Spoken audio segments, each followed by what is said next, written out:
I want to thank you all for coming out today. This is a great showing of unity that we need to show in the entire state. I am a candidate for the state senate, and I think it's an important seat because right now Mr. Furrick is probably one of the most prolific bill writers in the state senate, and like Dave just said, he votes almost 100% with the state chairman.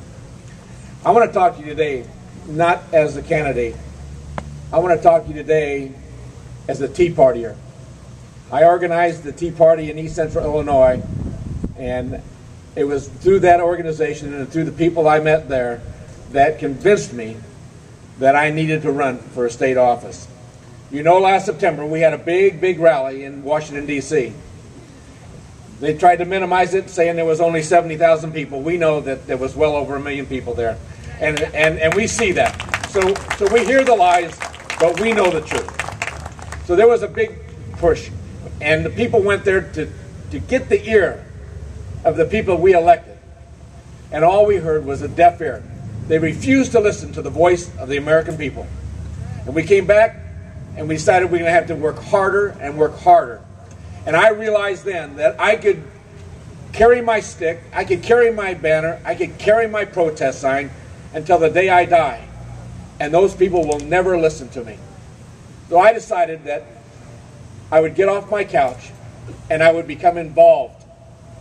I'd be a participant, not a spectator.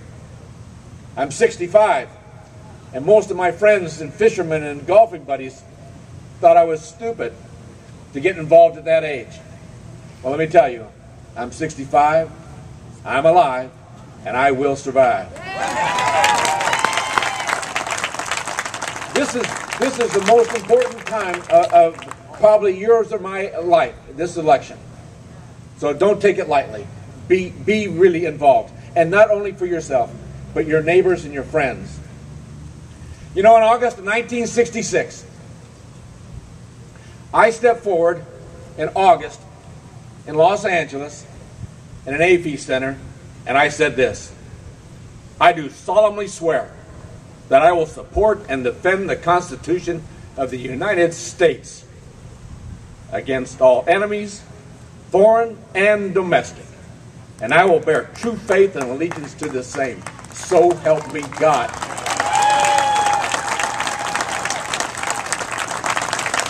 I made that pledge in 1966, and that pledge is good to the day I die. Yes. Yes.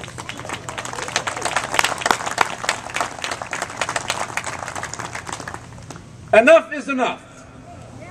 You've heard that cry. All of us Tea Partiers have said that since last year. Enough is enough. We've had it. Well, it's time for all patriotic Americans, that's we the people, to get off of our comfort zones, become involved in the civic events of our cities, our counties, our state, and our nation. The nation has not been as vulnerable as it is right now under Mr. Obama. He has promised a fundamental change in our future heritage as a nation that was founded on Judeo-Christian principles.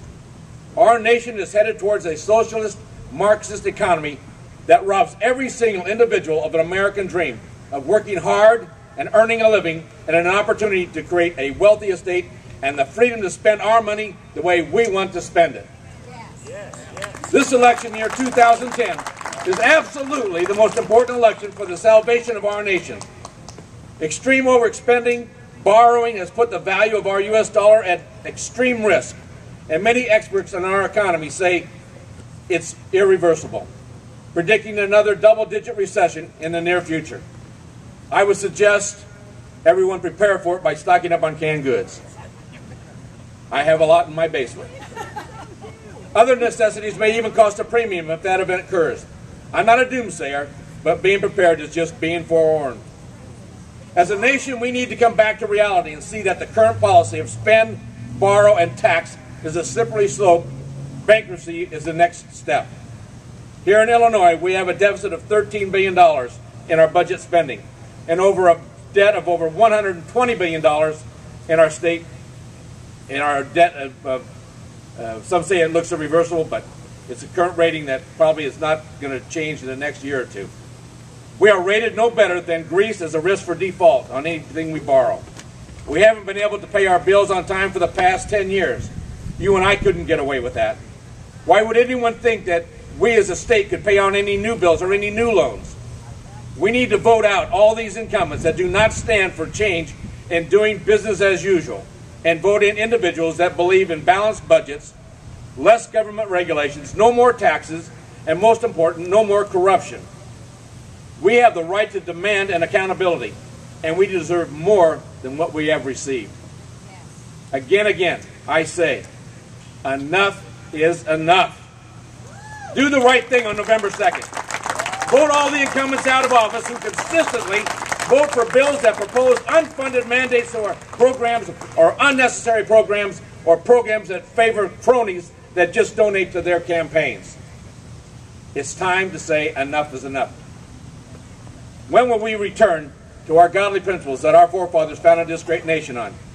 We need to stop the overabundance of political correctness and get back to common sense. I thank you.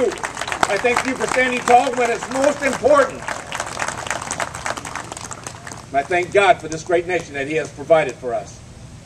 I pray that God will bless you, this state, and our nation. Get involved. Thank you.